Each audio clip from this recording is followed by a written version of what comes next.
మాట్లాడితే 300 కొడతాం అనే ఎస్ఆర్హెచ్ 190 కొట్టడానికి చచ్చిపోయింది ఎల్ఎస్జీ బౌలింగ్. ఎల్ఎస్జీ దగ్గర మళ్ళీ అంత గొప్ప బౌలర్ లేరు. వాళ్ళ టాప్ బౌలర్ ఇప్పుడు ఎవరు అంటే శార్దుల్ ఠాకూర్. అసలు ఉంచుకోండి, ఈ మ్యాచ్ లో రావి శెట్టు, అభిషేక్ శర్మ ఇలాంటి బ్యాటింగ్ అనుకున్న టీం మీద 4 వికెట్లు తీసినాడు. లాస్ట్ మ్యాచ్ డీసీ మీద 4 ఓవర్లు వేసి ఉంటాయి, ఏం చేసేవాడు? ఆ మ్యాచ్ గెలిచేవాళ్ళు. అందరు మిస్టేక్ అది. శార్దుల్ ఠాకూర్ చేత 2 ఓవర్లు వేయించాడు. ఈ మ్యాచ్ 4 ఓవర్లు వేయించాడు, 4 వికెట్లు తీసాడు. కాకపోతే కేవలం శార్దుల్ ఠాకూర్ వల్లే గెలిచింది అని చెప్పకూడదు. ఎస్ఆర్హెచ్ పెద్ద ప్రాబ్లం ఏంటి అంటే ఈ మ్యాచ్ లో వాళ్ళకి అదృష్టం రాలేదు. ఈ మ్యాచ్ లో దానికి పెద్ద ఉదాహరణ క్లాసన్ అవుట్ అవ్వడం. క్లాసన్ అలా అవుట్ అవుతాడని చెప్పి ఎవరు అనుకోలేదు. బౌలర్ ఫాలో ఆన్ లో చేతులు కాళ్ళు తగిలి వికెట్లు తగిలి స్ట్రైకర్ లో బ్యాట్స్మెన్ అవుట్ అవడం అనేది మనకు తెలుసు. కానీ అంటే టాప్ లో మంది బౌలర్ చేతి తగిలి ఇది కొంచెం వికెట్ తగలడం అనేది ఊహించలేదు అనమాట. క్లాస్ అవుట్ అవగానే ఎస్ఆర్హెచ్ చేసే స్కోరు 200 అవుద్ది అనుకున్న ఆశలు పడిపోయినాయి. తర్వాత ఉన్న వాళ్ళు ఎవరు కూడా అంత అద్భుతంగా ఆడలేరు.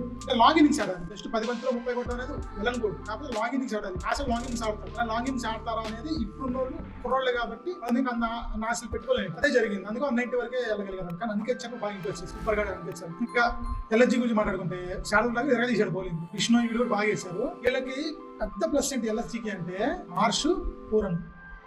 మార్ష్ వరుస 2వ హాఫ్ సెంచరీ కొట్టాడు. ఐపీఎల్ మొత్తం తనకు 5వ. అంటే ఈ సీజన్ లో ప్రస్తుతం తన ఎంత ఫామ్ లో అర్థం చేస్తాం. ఓవరాల్ 5 హాఫ్ సెంచరీ కొట్టాడు. ఈ సీజన్ 2 మ్యాచ్ ఆడితే 2 కొట్టాడు. పూరన్ సంగతి చెప్పేది గేల్ తర్వాత వెస్టిండీస్ నుంచి వచ్చిన 60 భయంకరుడు రాక్షసులు అనిపించుకుంటున్నాడు. వీళ్ళిద్దరు ఆపేస్తే ఎల్ఎస్జీ సగం ఓడిపోయింది. మిగతా వాళ్ళు అంతగా ఆడేవాళ్ళు లేరనమాట. భయంకరంగా గెలిపించారు. కానీ ఈ మ్యాచ్ వాళ్ళకి జతగా అబ్దుల్ సమద్ కలిసాడు అనమాట. అర్థం చేస్తారే కదా, నాకు వదిలేశారా అని కసిస్తున్నట్టు బాది బాల్ తెచ్చేవారు. మిల్లర్ ఉన్నాడు. మిల్లర్ లాస్ట్ మ్యాచ్ ఈ మ్యాచ్ రెండింటిలో కూడా పెద్దగా తను చేయగలిగింది ఏం లేకపోయింది.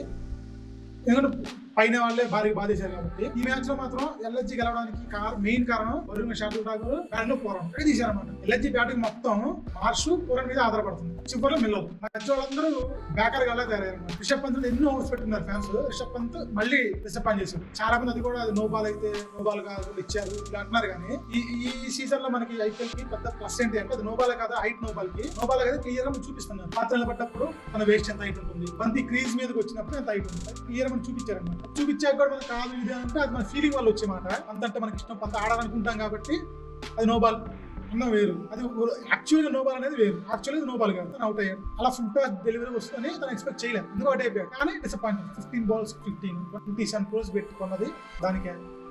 నేను డబ్బుల గురించి మాట్లాడుతున్నా కానీ ఫ్యాన్ గా చూస్తున్నప్పుడు పంత్ నుంచి ఏం ఆశిస్తాం?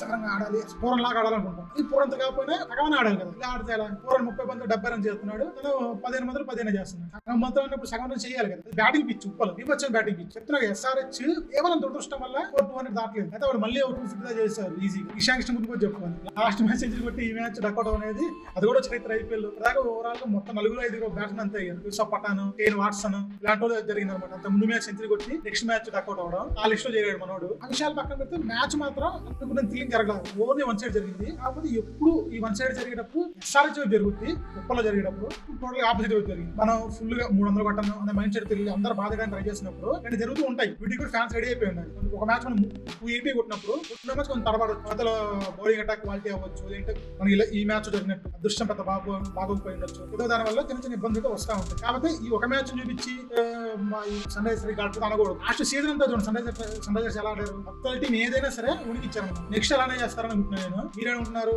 ఇలా అప్రోచ్ కరెక్టా కాదా? అంటే ఈ మ్యాచ్ ఓడిపోవడంతో ఎస్ఆర్హెచ్ కనువిప్పగలిగి వాళ్ళు జాగ్రత్తగా ఆడాలంటారా, లేదంటే అప్పట్లో ధనాధన ఆడేయాలంటారా? మీ ఒపీనియన్ కామెంట్ చేసి చెప్పండి. మళ్ళీ ఇంకో మంచి క్రికెట్ ముందుకు వస్తాను. అప్పటివరకు బై బై.